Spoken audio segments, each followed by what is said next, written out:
I'm 75 now, and I can't remember anybody except the Queen being there. You didn't throw things away. I'm that old. Often comes from your own family background. La princesse Anne continue de défier toutes les attentes traditionnellement associées à l'âge, à la célébrité et à la royauté, alors que d'autres, dans sa position, privilégient le confort ou les obligations cérémonielles. Anne fonce, littéralement. Elle monte plus fort, travaille plus longtemps et s'habille avec une assurance qui transcende le temps. Qu'elle soit à cheval pour la parade des couleurs, qu'elle inspecte les régiments avec une précision militaire ou qu'elle remette un manteau de créateur des années 1980, parfaitement taillé comme s'il avait été confectionné hier, Anne opère à sa propre fréquence, sans prétention, juste un sens inébranlable du devoir, de l'indépendance et du sens pratique. Mais qui est la véritable femme derrière ces médailles, ce regard d'acier, ces tweeds impeccables et ce célèbre sens de l'humour pince sans rire? Aujourd'hui, nous nous penchons sur la vie privée, complexe et parfois surprenante de la princesse Anne, la princesse royale, de sa modeste fortune à son quotidien, en passant par sa chère propriété de campagne et le dramatique accident de cheval qui a failli bouleverser sa vie à jamais. Anne est bien plus que ce que le public peut en croire. À l'heure actuelle, la fortune de la princesse Anne est estimée à environ 10 millions de dollars, une somme relativement modeste dans le contexte de la monarchie britannique. Mais ce chiffre en dit long sur son style de vie. Elle n'a jamais recherché l'extravagance pour elle-même. Au contraire, Anne est connue pour son ingéniosité, sa discipline et son refus irrésistible des excès souvent associés à la royauté. Sa fortune, bâtie au fil de décennies de service et d'une gestion rigoureuse, comprend non seulement des liquidités, mais aussi des objets de valeur qu'elle aurait hérités de sa mère, la reine Elizabeth Quinn. Bien que le protocole royal ait imposé que la grande majorité du domaine de la reine Elizabeth, dont Balmoral, Sandringham et l'importante collection de biens de la couronne, soit transmise directement au roi Charles III, une mesure largement prise pour éviter les droits de succession, Anne a néanmoins reçu une sélection d'effets personnels importants. Parmi eux figure notamment l'emblématique collier de perles à 3 rangs de la reine, une pièce étroitement associée à l'image publique d'Élisabeth et souvent portée lors des grands événements d'État. La rumeur court que ce collier à lui seul vaut plus d'1 million de livres sterling. De plus, Anne aurait hérité d'autres pièces rares de la collection royale, dont le diadème en aiguë marine et en fleurs de pin et plusieurs broches autrefois portées par son arrière-grand-mère, la reine Mary. L'ensemble de sa collection de bijoux est estimé à 7 millions de dollars, un symbole élégant et discret de son histoire personnelle et de son statut royal. Pourtant, la richesse matérielle n'a jamais défini la mission d'Anne, membre active de la famille royale. Elle est l'un des membres les plus actifs et les plus infatigables de la famille. Rien qu'en 2024, elle a participé à plus de 450 engagements officiels, soit plus que tout autre membre de la famille royale, y compris le prince et la princesse de Galles et le roi Charles lui-même. Son agenda est riche en événements, allant de visites caritatives en milieu rural à la représentation de la Grande-Bretagne lors de sommets internationaux. Son dévouement est sans égal, souvent exercé discrètement, sans fanfare, sans tapage médiatique et sans nécessité de reconnaissance sur les réseaux sociaux. Pour financer ses activités publiques à temps plein, la princesse Anne reçoit des fonds de la Sovereign Grant et du duché de Lancaster, 2 institutions financières qui fournissent des ressources aux membres de la famille royale en activité pour leurs fonctions officielles, leur personnel, leurs déplacements et leur sécurité. Bien que les chiffres exacts restent confidentiels, ces fonds contribuent à ses responsabilités publiques. Contrairement à certains membres de la famille royale qui ont fait la une des journaux pour leurs dépenses extravagantes, Anne est réputée pour sa frugalité. Elle réutilise des vêtements d'antan, conduit sa propre voiture et évite les excès autant que possible.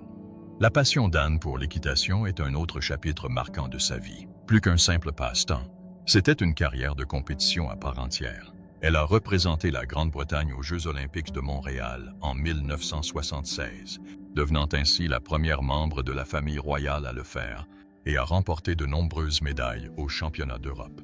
Sa participation aux Jeux olympiques a non seulement repoussé les limites, mais a également démontré son engagement personnel envers l'excellence. Bien qu'elle n'ait jamais monétisé son succès comme le font les athlètes modernes, Son profil de cavalière a renforcé sa crédibilité, lui a valu une reconnaissance internationale et a contribué à façonner l'image moderne d'une famille royale, bien plus qu'une figure de proue cérémonielle. Née le 15 août 1950 à Clarence House à Londres, Anne Elizabeth Alice Louise était le deuxième enfant et la seule fille de la princesse Elizabeth et du prince Philippe. À sa naissance, sa mère était encore héritière présomptive, pas encore reine, et le monde se remettait encore de la Seconde Guerre mondiale. L'éducation d'Anne, bien que royale, était ancrée dans les valeurs inculquées par son père, autodiscipline, résilience et sens du service public. Le prince Philippe, en particulier, a exercé une forte influence sur Anne, encourageant son indépendance et ses talents sportifs dès son plus jeune âge. Elle a suivi une éducation privée durant ses premières années, puis a fréquenté l'école Benenden dans le Kent, où elle s'est épanouie tant sur le plan scolaire que social. C'est là que sa passion pour les chevaux s'est transformée en une véritable passion. Connue du personnel scolaire pour sa franchise, son assurance et son autonomie exceptionnelle, Anne montrait déjà les signes de la femme qu'elle allait devenir. À 18 ans, Anne s'imposait déjà comme membre actif de la famille royale. Elle commença à apparaître lors d'événements publics au Royaume-Uni et à l'étranger, représentant la couronne avec une maturité exceptionnelle pour son âge. Alors que la presse s'intéressait souvent à son sens de la mode ou à son air distant, en coulisses, Anne gagnait la réputation d'être l'une des personnalités les plus fiables et les plus efficaces de la monarchie. Sa vie n'a pas été sans difficulté. Un accident de cheval particulièrement grave au début des années 1970 l'a laissée brièvement inconsciente et gravement blessée. Mais Anne, fidèle à elle-même, s'est remise en selle en quelques semaines, faisant preuve d'une résilience sans faille et d'une indifférence à toute forme de compassion. Cet épisode, comme tant d'autres dans sa vie, a consolidé son image publique de « principale dure », une femme qui ne se plaint pas, ne s'explique pas et ne recherche jamais la gloire. La première apparition publique de la princesse Anne en solo eut lieu en 1969, à l'âge de 18 ans, dans le comté de Shropshire. Bien que relativement discret par rapport aux standards royaux, ce moment marqua discrètement le début d'une vie consacrée aux devoirs, au service public et à une éthique de travail inébranlable. La même année, elle accompagna ses parents, la reine Elisabeth II et le prince Philippe, lors d'une visite d'État en Autriche, son premier contact avec la diplomatie internationale et la rigueur cérémonielle qui allait bientôt devenir une seconde nature. Contrairement à de nombreux jeunes membres de la famille royale dont les premières apparitions sont purement symboliques, Anne s'engagea dans ses fonctions avec une assurance et une compétence qui impressionnèrent même les diplomates chevronnés. Il apparut immédiatement qu'elle ne se contentait pas de représenter la couronne, elle entendait y contribuer. Et elle a contribué, bien au-delà du traditionnel sourire et poignée de main attendu de la royauté. En 1976, la princesse Anne est entrée dans l'histoire en devenant le premier membre de la famille royale britannique à participer aux Jeux olympiques. Représentant la Grande-Bretagne lors de l'épreuve équestre de 3 jours des Jeux olympiques de Montréal, elle n'était pas qu'une simple participante. Elle faisait partie d'une équipe hautement compétitive, chevauchant le cheval de sa mère, Goodwill. Bien qu'elle n'ait pas remporté de médaille, sa participation a été révolutionnaire et a consolidé son statut d'athlète de haut niveau. Bien avant que son frère aîné, devenu roi Charles III, ne s'associe au polo et à l'agriculture biologique, Anne dominait déjà le monde des sports équestres de compétition. En 1971, elle remporta la médaille d'or au championnat d'Europe de concours complet, suivie de 2 médailles d'argent en 1975. Son dévouement pour ce sport dépassa largement la compétition personnelle. Elle fut ensuite présidente de la Fédération équestre internationale, FEI, de 1986 à 1994, orientant les politiques et promouvant l'équitation à l'échelle mondiale. Son leadership durant cette période fut largement salué pour son professionnalisme et son rayonnement international. En reconnaissance de son dévouement indéfectible, la reine Elisabeth II lui a conféré le titre de princesse royale en 1987, un honneur rare traditionnellement réservé à la fille aînée du monarque. Ce titre n'est pas automatique et est conservé à vie, témoignant de ses contributions exceptionnelles et de sa fiabilité au sein de la famille royale. À cette époque, elle s'était déjà forgé une identité unique au sein de la monarchie, stoïque, déterminée et d'un naturel rafraîchissant. Alors que les médias se concentraient sur d'autres membres de la famille royale pour leurs scandales vestimentaires ou amoureux, Anne est devenue discrètement l'atout le plus constant et le plus travailleur de la monarchie. Tout au long des années 1990 et jusqu'au début du 21e siècle, l'emploi du temps de la princesse Anne est resté inexorablement chargé. Année après année, elle figurait régulièrement en tête des membres de la famille royale ayant effectué le plus d'engagements officiels, souvent bien plus de 400 par an. Elle a visité d'innombrables hôpitaux, écoles, bases militaires et organisations caritatives, souvent sans couverture médiatique ni publicité. Pour elle, ses devoirs ne sont pas une question d'attention ou de cérémonie, mais une responsabilité. Plus récemment, lors de l'accession au trône du roi Charles III en 2022, suite au décès de la reine Élisabeth II, la princesse Anne est apparue comme une figure stabilisatrice durant cette période de transition et de deuil national. Elle était notamment présente lors des funérailles de la reine, marchant derrière le cercueil lors du cortège royal et même veillant à ses côtés. Un geste poignant et symbolique qui témoignait de son lien profond avec sa mère et de son rôle dans la préservation des traditions en cette période de profonds changements. En 2025, le sens du service d'Anne ne montrait aucun signe d'affaiblissement. En tant que présidente de la Commission des sépultures de guerre du Commonwealth, elle a entrepris un important voyage en Afrique du Sud, visitant des sites historiques et rendant hommage aux soldats tombés au combat de tout le Commonwealth. Sa visite a été largement saluée pour sa profondeur et sa dignité, reflétant son engagement de plusieurs décennies en faveur des causes militaires et historiques. Malgré son emploi du temps chargé, 2024 lui apporta un défi de santé inattendu. En juin de la même année, la princesse Anne fut victime d'un grave traumatisme crânien après un incident impliquant un cheval sur son domaine. L'accident entraîna une hospitalisation et une perte de mémoire temporaire, suscitant l'inquiétude du public et faisant la une des journaux dans tout le Royaume-Uni. Mais fidèle à elle-même, Anne se rétablit rapidement et avec détermination. En quelques semaines, elle était de retour au travail, reprenant discrètement ses engagements. Interrogée sur son retour, elle répondit avec humour « Chaque jour est un bonus, et j'ai l'intention de le faire compter. » C'était un moment typiquement Anne, stoïque, sobre et totalement concentrée sur la tâche à accomplir. Une grande partie de cette éthique de travail légendaire trouve son origine dans sa vie personnelle et dans son lieu de résidence. Gatcombe Park, un vaste domaine de 300 hectares niché dans la campagne du Gloucestershire. Cadeau de mariage de la reine Élisabeth II lors de son mariage avec le capitaine Mark Phillips en 1976. Gatcombe est sa résidence principale depuis des décennies. Contrairement aux somptueux palais royaux de Londres ou de Windsor, Gatcombe Park reflète la personnalité authentique d'Anne. C'est un domaine en activité, fonctionnel, productif et profondément lié à sa passion de toujours pour les chevaux. Comme elle l'a dit un jour, ce ne peut pas être seulement beau. Il faut que ce soit fonctionnel. Sinon, je ne le garderai pas. Cette philosophie définit toute sa relation avec Gatcombe. Ce n'est pas seulement un refuge, c'est le siège d'une ferme gérée par des professionnels. La princesse Anne est étroitement impliquée dans l'exploitation du domaine, supervisant le bétail, la conservation des terres et, surtout, le développement du sport équestre britannique. Les chevaux ne font pas seulement partie de son passé, ils sont indissociables de son quotidien et de son héritage futur. Gatcombe Park accueille également le Festival of British Eventing, un événement annuel co-organisé par Anne et sa famille.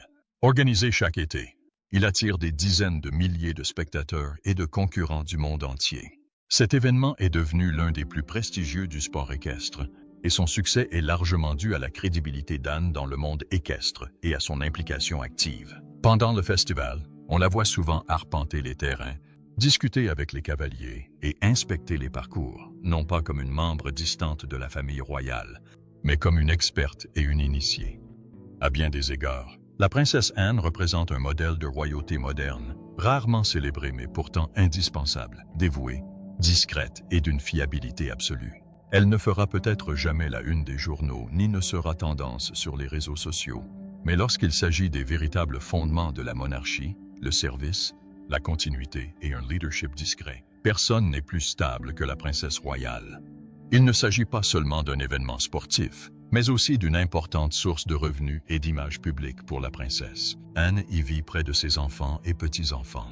Sa fille, Zara Tindall, ancienne athlète olympique, et son mari Mike Tindall, ainsi que leurs enfants, vivent actuellement dans une maison privée du domaine. Peter Phillips, le fils aîné d'Anne, y vit également depuis de nombreuses années. Pour elle, Gatcombe n'est pas seulement son foyer, mais aussi un monde à part où travail, passion et famille sont étroitement liés. Alors que la plupart des membres de la famille royale vivent dans de somptueux palais, la princesse Anne choisit de vivre comme une véritable fermière, gérant la ferme, s'occupant des chevaux et participant chaque jour à un emploi du temps royal chargé. C'est peut-être cette humilité et ce dévouement qui l'ont aidé à devenir l'un des membres les plus respectés de la famille royale britannique. Voiture, bien qu'elle ne possède pas une flotte de supercars tape à l'œil comme beaucoup d'autres membres de la famille royale, les voitures associées à la vie de la princesse en disent long. La voiture la plus célèbre associée à la princesse Anne est la Reliant Scimitar GTE de 1971, un break de sport conçu avec une orientation polyvalente, particulièrement adaptée à son style de vie actif. La voiture porte la plaque d'immatriculation 1420H, un numéro qui n'est pas aléatoire, mais qui symbolise sa position dans l'armée. Colonel honoraire du 1420 Royal Armoured Regiment, équipée d'un puissant moteur V6, la Scimitar pouvait atteindre une vitesse de pointe de 120 mph, près de 200 km/h, ce qui la rendait non seulement agréable à conduire, mais aussi suffisamment polyvalente pour les longs trajets. La Scimitar est entrée dans l'histoire de l'automobile britannique et est désormais exposée au Beaulieu National Motor Museum. Symbole d'une époque où la princesse Anne incarnait l'indépendance et la force à sa manière, elle ne conduisait pas toujours elle-même. Pour les événements royaux importants ou les cérémonies officielles, elle était souvent conduite par une Bentley, la voiture de luxe typique de l'aristocratie britannique. La Bentley impressionne non seulement par son extérieur élégant, mais aussi par son intérieur luxueux et artisanal, avec son cuir fin, ses systèmes audio haut de gamme et ses sièges arrière spacieux, parfaitement adaptés à la formalité et à la majesté qu'exige son poste. Activité communautaire. Elle n'attire pas l'attention avec ses robes glamour ou ses déclarations tape à l'œil, mais le nombre de bénévoles qu'elle accomplit, plus de 11 événements officiels de la Toussaint, est quelque chose que tout le monde admire. Depuis 1970, Anne est présidente d'honneur de Save the Children UK, l'une des plus grandes organisations humanitaires au monde.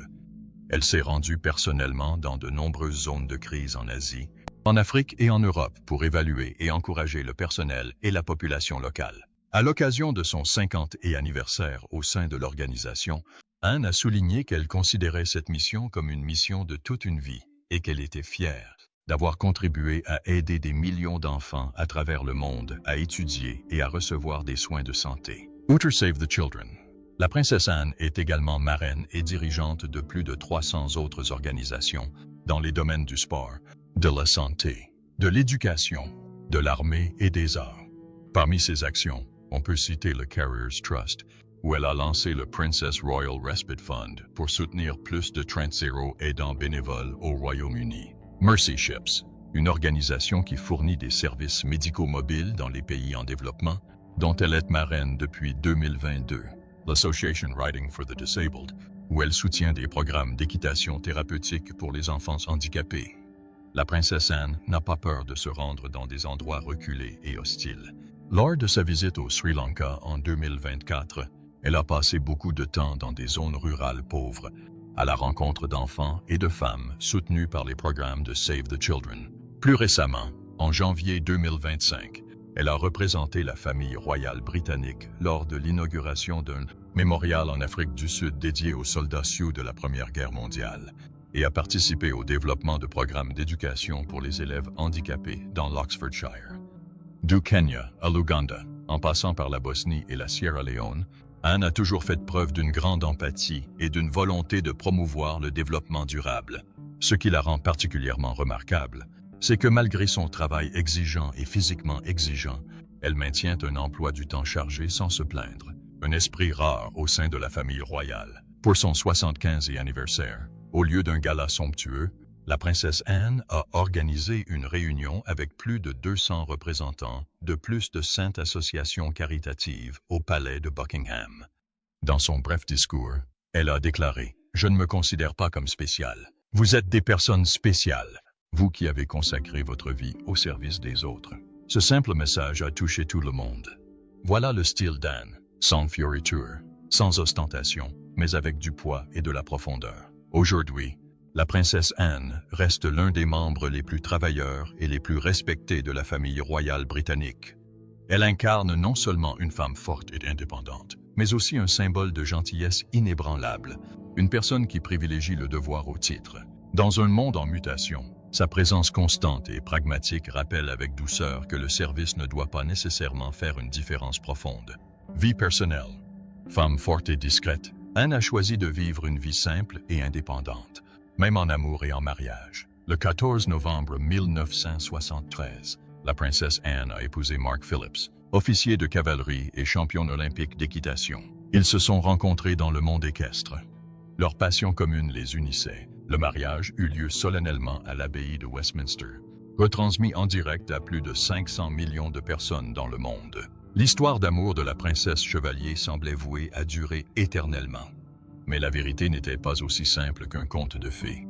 Leur mariage dura 19 ans et ils eurent 2 enfants, Peter Phillips, né en 1977, et Zara Phillips, aujourd'hui Zara Tyndall, née en 1981. Aucun des 2 enfants n'a reçu de titre royal, conformément aux souhaits d'Anne. Une décision surprenante à l'époque, mais qui démontrait clairement sa personnalité indépendante et indépendante. Mark et Anne ont officiellement divorcé en 1992, après de nombreuses années de rupture et de rumeurs d'infidélité de la part de Mark. Ce qui est particulier, c'est que malgré la rupture, les 2 hommes ont conservé une relation amicale pour élever leurs enfants ensemble. Quelques mois seulement après son divorce, le 12 décembre 1992, Anne s'est remariée avec le vice-amiral Timothy Lawrence, ancien officier de la Royal Navy et ancien garde du corps personnel de la reine. Sans fanfare ni extravagance, le second mariage de la princesse Anne a eu lieu en privé dans une petite église d'Écosse, en présence uniquement de sa famille et de ses amis proches. Il s'agissait du premier mariage d'un membre de la famille royale britannique célébré en Écosse depuis le Moyen Âge, l'Église d'Angleterre ne reconnaissant pas les seconds mariages du vivant de l'autre. Mais la vie d'Anne n'était pas que d'amour. Le 20 mars 1974, alors qu'elle revenait d'un événement caritatif à Londres, la voiture transportant Anne et son mari fut arrêtée par un homme armé, Ian Ball. Lors d'un enlèvement soigneusement planifié, Ball abattit le conducteur et 2 policiers avant d'ordonner à Anne de sortir de la voiture, exigeant une rançon pouvant atteindre 2 millions de livres. Ce qui a choqué le public, ce n'est pas seulement l'incident, mais aussi l'attitude intransigeante d'Anne face à son ravisseur. Sa célèbre réponse, « Pas question », témoignait de la détermination d'une femme royale qui refusait de céder. Plus tard, grâce à l'intervention de passants courageux et de la police, Anne échappa indemne à l'enlèvement. Le lendemain, elle apparut en public, poursuivant son travail habituel. Pour beaucoup, c'était la première fois qu'ils réalisaient qu'Anne était plus qu'une simple princesse. Elle était un symbole de courage et de bravoure royale. À 70 ans, de nombreux membres de la famille royale commencent à se retirer de la vie publique. Mais pas Anne. En fait, elle est considérée comme la membre de la famille royale la plus travailleuse, avec plus de 400 apparitions officielles par an, dépassant de loin les autres membres, même les plus jeunes. Même ces dernières années, alors que la famille royale a connu de nombreux changements, du départ du prince Harry et de Meghan au décès de la reine Elizabeth, Anne est restée un pilier fiable, toujours présente au bon moment, au bon endroit et travaillant sans relâche. Côté santé, la princesse Anne a conservé une forme physique exceptionnelle. Bien qu'elle ait subi plusieurs blessures mineures au cours de ses années d'équitation, elle ne s'est jamais plainte publiquement d'une quelconque maladie et n'a jamais utilisé son âge comme prétexte pour se reposer. Interrogée sur ses projets de retraite lors d'une interview sur ITV, Anne a répondu sans équivoque. « Je ne sais pas ce que signifie la retraite pour quelqu'un qui fait ce métier. Ce n'était pas de l'entêtement, mais la conviction que le service public n'est pas un travail, mais une responsabilité à vie. » Ainsi, de sa jeunesse jusqu'à près de 74 ans, Anne était une habituée des services commémoratifs, des cérémonies d'ouverture et des réunions communautaires, discrètes mais indispensables. Dans un monde royal où tous les regards sont souvent braqués sur les visages prestigieux ou les scandales, la princesse Anne est-elle une rivière souterraine, inébranlable, silencieuse, mais forte, et c'est peut-être ce qui fait d'Anne une princesse différente, qui n'a pas besoin de couronne pour être respectable. La vie et le parcours de la princesse Anne nous montrent que la persévérance, le dévouement et la gentillesse ont toujours leur place à chaque époque. Si vous aimez les histoires royales inspirantes comme celle-ci, n'oubliez pas d'aimer, de vous abonner et d'activer la cloche de notification pour ne rien manquer de nos prochaines vidéos. À bientôt pour les incroyables voyages qui vous attendent.